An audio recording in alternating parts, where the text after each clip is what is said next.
You probably are wondering what economism is, and it's fairly simple.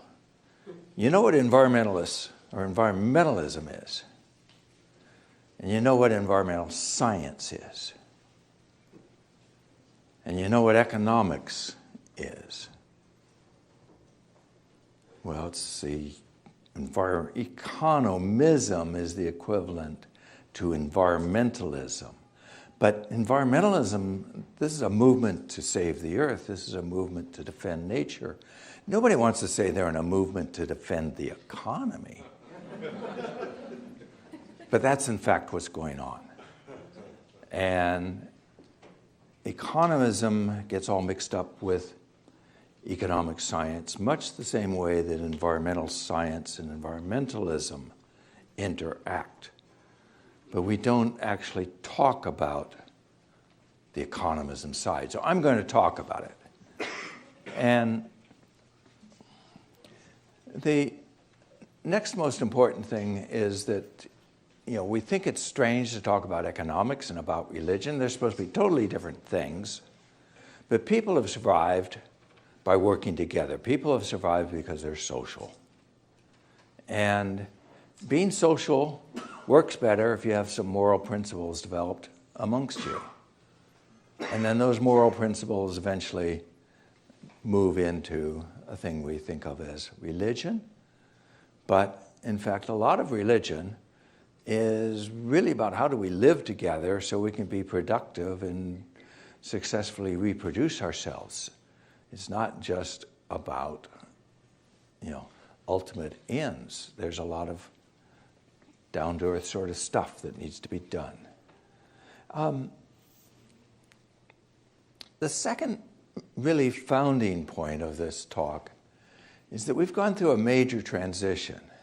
It hasn't been rapid. There have been periods in which it has been more rapid. And the Renaissance, the period during which modern science begins to be born, you get things say, well, we can explain better if we just start looking at the parts. And pretty soon we begin to accept the idea that nature is in parts. And that's atomism. And the same thing is happening in the social sciences a little bit later, but actually Hobbes worked in the natural sciences and the social sciences and talked about atomism in both of them. And it's just this idea that you can separate things out. And it becomes individualism in the social sciences, and the natural sciences sort of start studying parts and then keep splitting up into smaller and smaller divisions of the natural sciences. But there's another insidious property, atomism, and that it justifies property. The idea that nature could be divided up in parts was not the way we've looked at nature, but it also wasn't the way we looked at land. Private ownership of land was uncommon. What was common was common use of the land, common division of labor, working things out, the commoners working together to produce on the commons. And they had usufruct rights. They had obligations to each other, but still, they thought of the land as a whole, not as a part, not as something they could own and sell. But atomism sort of feeds into property. Now, property was also arising in its own ways, but the idea of property begins to take hold. And property is essential to what we think of as individualism, and the idea of an individual. Well, an individual has to have power and freedom and ability to do things, and what gives you that is land or capital or other things. And these things all become individually identified. Again, not rapidly, but more rapidly about 400 years ago. And that becomes the basis for economics. Now let me see where I really am. And this becomes recognized as a problem. Well, it's recognized as a problem at various points. But certainly Aldo Leopold said it very clearly, that everything is seen as parts.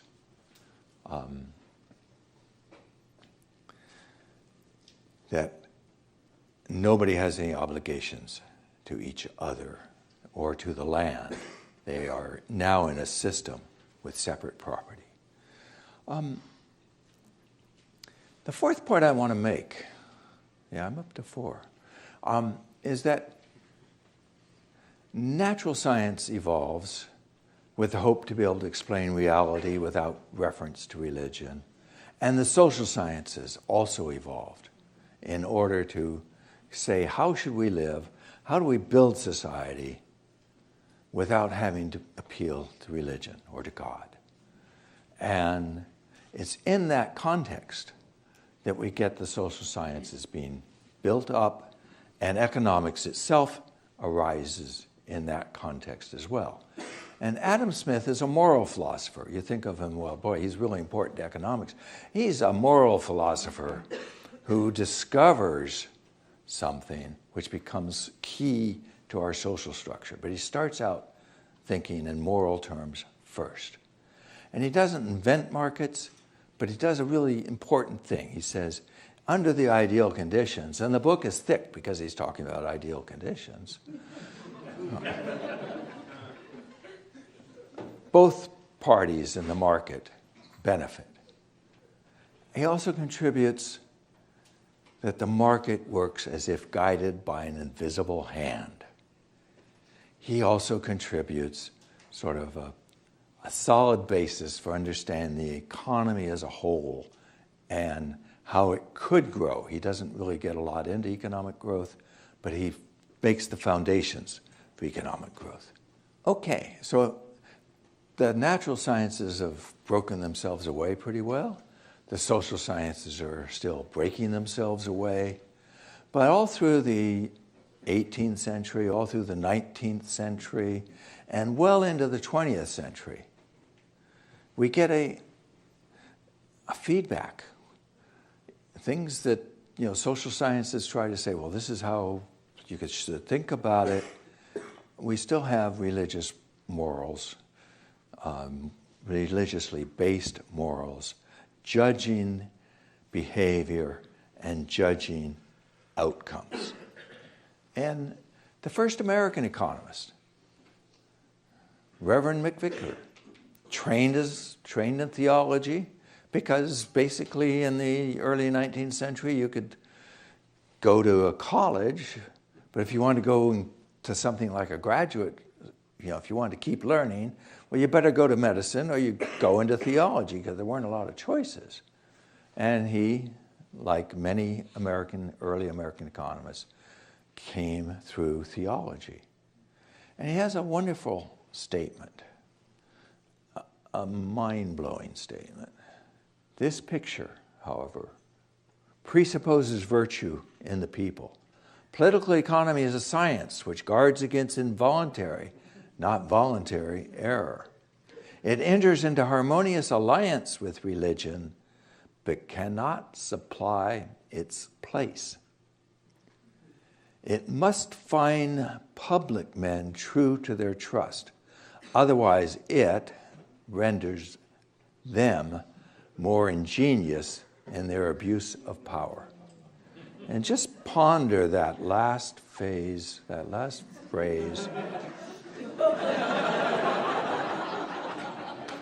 Okay. So now we do judge people still. Shkreli, I keep, how do you pronounce that? Shkreli upped the price of an essential drug by 55. 550. No, that's 5,500. That's a pretty big price increase. And, it did kick in our moral sensibilities. We did judge him by other criteria, but he was just doing what the economic model says is right. There was nothing he was doing that wasn't, in the sort of the presumed behavior of economic man. And so he was an exception in the modern times. In the late 19th century, economists learn that an economy can have many, many, many efficient points. This is key, that the economy can look like Sweden, or an economy can look like Brazil and still be efficient. Okay? And economics needs some other criteria outside of economics to say whether you should be like Sweden or you should be like Brazil. And that is, in economics today, kind of moved a little bit to the side, and economists talk about efficiency and equity as a political problem. Not really. It's all there in economics. It's all there in economics. This is like saying that if you're just talking about the economy we have today and trying to make it more efficient, you're not really giving the public the full range of possibilities. And we maybe had, whoops, we did become Brazil. I'm sorry, forgot. But the whole system can go in a direction that's not good. And economists are only in the last 5 years seriously beginning to pick up on that. So the early economists of the United States were Christian, Judeo-Christian people. When the American Economic Association was founded, its founder, its main leader to this effort was Richard T. Ely. There were about 50 people who signed on. 20 of them were practicing preachers. This is only 1890. Okay? Economics and religion have been intertwined for a long time. But Richard T. Ely just says some remarkable things that, we really need people of goodwill, people with ethics, and we really need to judge where the system is going and try to get the system going in the right way. And its criteria are moral criteria outside of economics. So during the whole creation of the American economics scene and the early period of American economics, the Industrial Revolution comes to America. You get big banks. Big banks. Does that sound familiar? Big banks. You get all kinds of problems. And you get social gospel arising. And the social gospel is basically religious organizations, religious thinkers responding to these changes and saying, it's not right, it's not good, we need to, not be exploiting people the way we're exploiting people, and the social gospel was important. It was important enough that Theodore Roosevelt read the works of Richard T. Ely. Theodore Roosevelt read the works of Ross. And he used social gospel to help break up Standard Oil, to help bring the banks under control.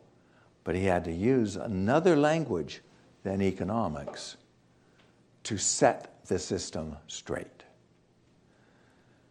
Okay, I think I may have gotten ahead of myself. No, not yet. Franklin D. Roosevelt also is using social gospel in the process of selling the New Deal and carrying the New Deal out. That there was a lot of opposition to his changes, but again, it was people with another moral base who were able to turn the economy around. Frank Knight is a Chicago economist during the 1930s. He was actually alive into the 70s, but he was writing in the 30s and 40s. And he wrote with a theologian, a book on economics and theology, religion, in the economic order. It wasn't quite totally co-authored with a theologian. It was sort of one would say something, one would say something else. It was a little bit more of an interaction rather than a total synthesis. But still, at that time, it was on his mind. But Frank Knight also says something else. He says,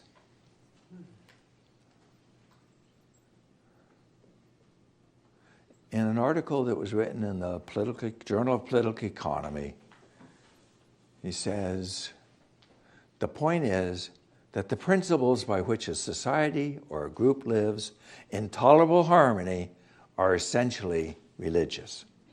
The essential nature of a religious principle is not merely is it immoral to oppose it, but to ask what it is morally identical with denial and attack. There must be ultimates. They must be religious in economics as elsewhere.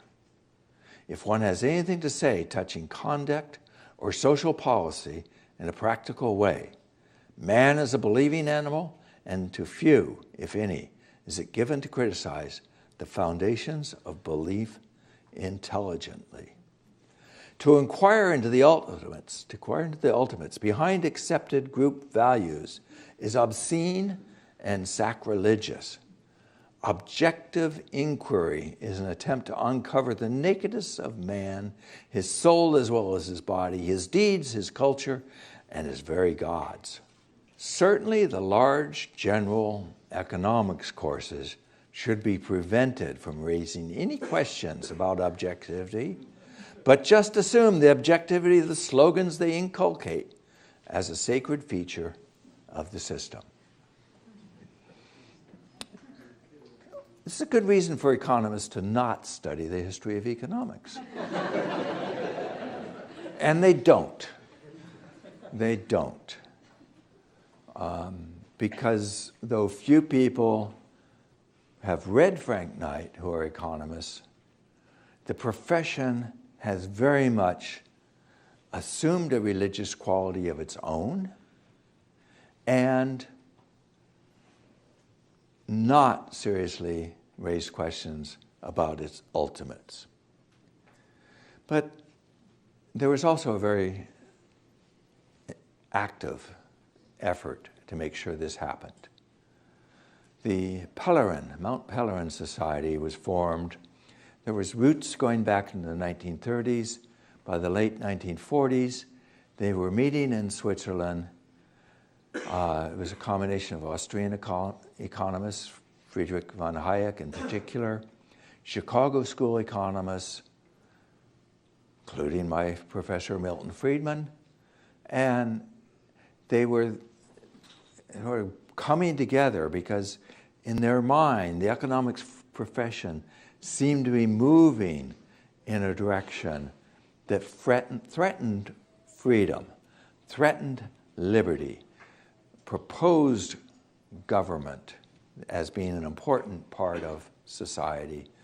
And this they saw as a threat to human freedom, that markets provided freedom and liberty, governments created trouble and limited our ability. And of course, if you really think about governance and markets, we need something to govern the markets, but we also need some place in which the rules of the market are set so the poor don't get exploited, so the land doesn't get exploited. But they didn't see it that way. They saw it as the government is coming in too strong. And this is documented in dozens and dozens of books. Another thing happened, however. During the Great Depression, economists were brought into the progressive governance system. We were brought in like hydrologists and dam building engineers and forest scientists and all the different agencies that have basically disciplinary bases.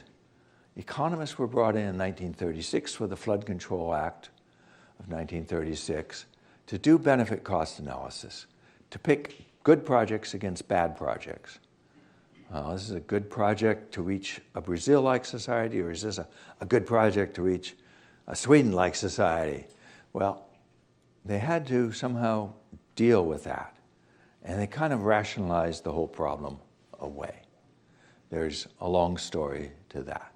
But as economists come into governance, they are being asked to give answers. Truman said, give me a one-armed economist so that you don't get on the one hand this and on the one hand that. I want a one-armed economist. And the economics profession complied. But this is a need of progressive governance. So this is not an issue, it's all part of the big story. It's not to blame the economists. There's another part that's not mentioned hardly at all anywhere, but it's beginning to come out. So everything I'm saying, there are books, numerous books, written about this.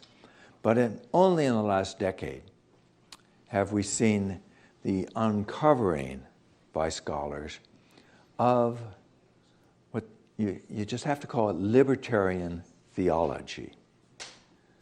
And in the late 40s, along with the corporations and the Chicago School economists, there were parts of the religious body who said this thing is maybe not going in the right direction we like either. And it was kind of a right part of religion that was looking for support of the independent. The problem with social gospel is that individuals aren't responsible. In social problems, you're living in a society itself which creates conditions which is very difficult for the individual to avoid sin. And many parts of our religious establishment see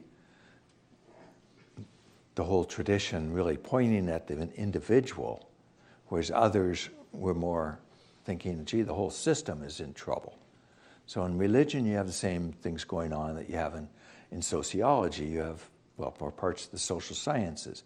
Some parts of the social sciences are very systemic thinking, and others build from the individual up.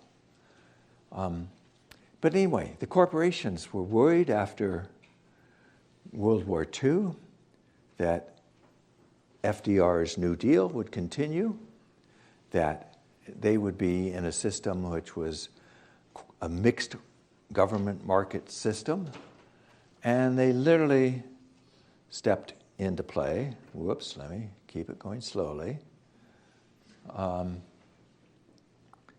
And created a libertarian theology. They started supporting preaching of a certain type, and we started having prayer breakfasts in corporations that then get spread into the political realm. The churches were full in the 50s. They're what we think of as the conventional progressive churches were full in the 50s. And one of the interesting things is that the advertising industry was part of the process. The advertisers sort of joined a national board to do advertising during World War II. And after World War II, they formed a separate council. And it was through the council of these corporate advertisers that libertarian theology was supported and bent. There are many other avenues too, but I'm just trying to get some idea of the complexity out here. Okay, so in the 50s, the Chicago School begins to rise up, the 60s even more so, and Milton Friedman becomes a major, major voice. And he's an incredible person. I got to know him personally. I had classes with him. I was able to go to office hours, like many of you were talking about me having office hours. He's very congenial. He is very, very well spoken. He went on major television programs and supported Free to Choose and his political economic doctrine, which was free market doctrine. And by 1980, we get the whole shift in our political system towards neoliberalism. I haven't said neoliberalism yet, but I won't say it too often because it's a word that gets abused too much. So it's not just these people speaking down and saying this is how we have to have an economy. It's not just the power of the corporations that's imposed the system that we're now in. It's ideas. And it's not just the ideas of the Chicago economists. It gets multiplied and amplified by the corporate sector and by the religious sector and becomes what it is. And out of libertarian philosophy, theology, you actually had prosperity theology as a thin thread before that, but it becomes more powerful and is now the most rapidly growing part of Protestantism. Okay? So it's all mixed up. Let me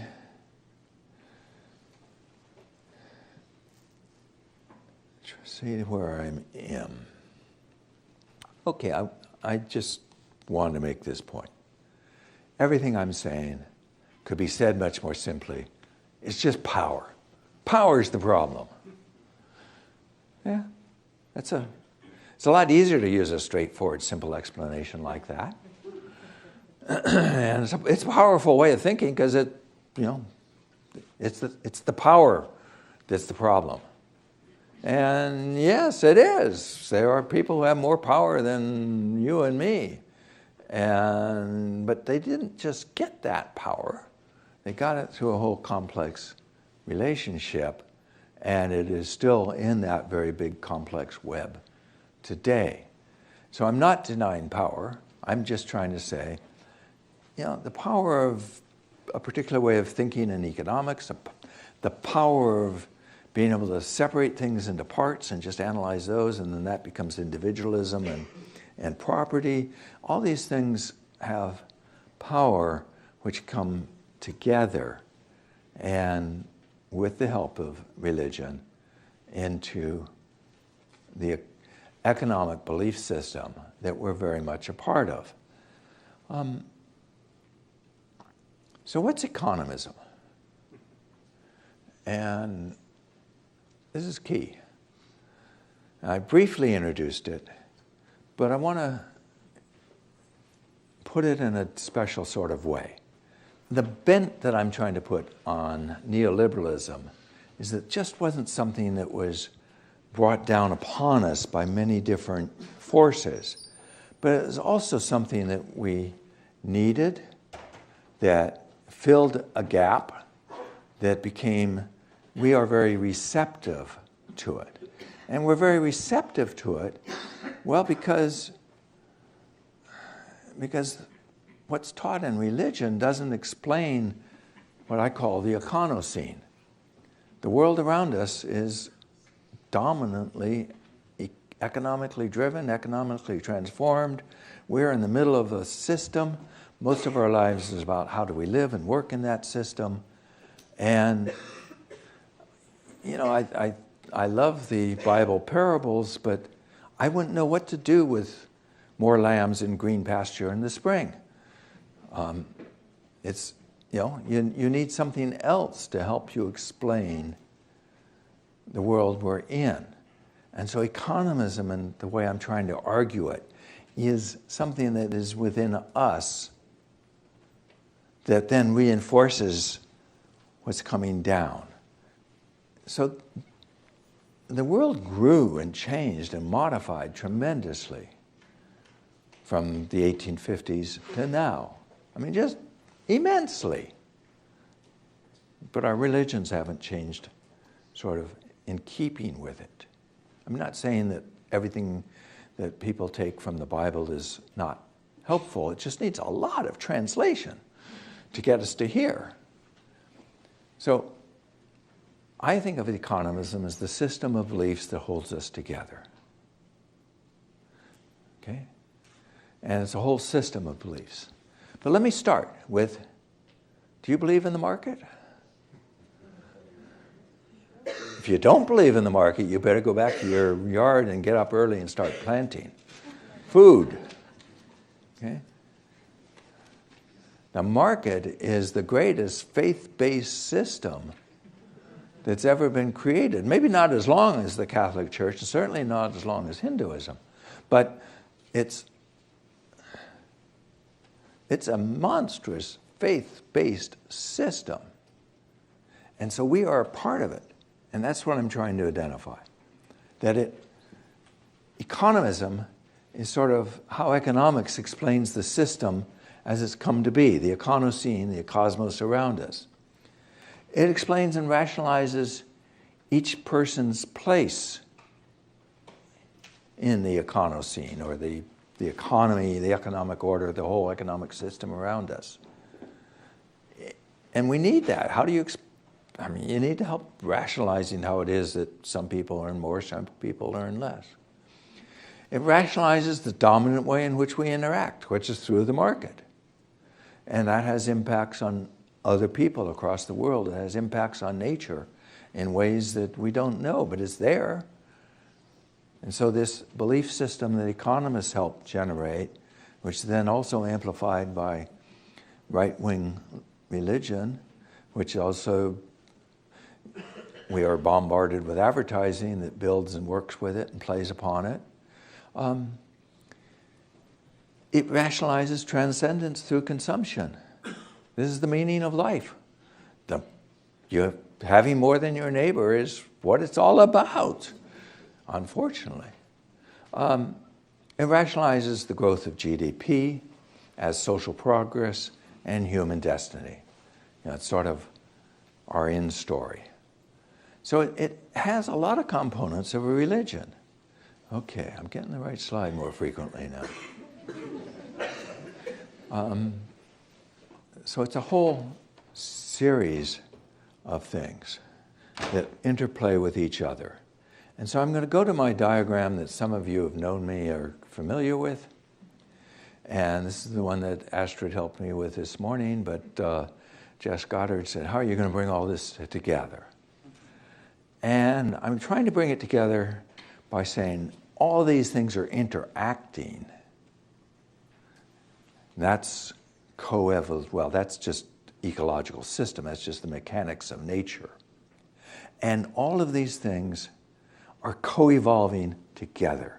They're providing selective pressures on each other and affecting how we all change together. And it's this system which then supports our degradation of the earth and our exploitation of people, of others afar. Let me try to bring this to a close, and I'm doing it early. If the broad arguments made in this lecture can tell us anything of importance, it is that we will need rapid, future-looking updates in religion economism to make it through the transition to an economy that is environmentally sustainable, socially just, and provides meaningful lives. And that's the argument. But this is sort of, in a shorthand, the arguments I've made. Okay.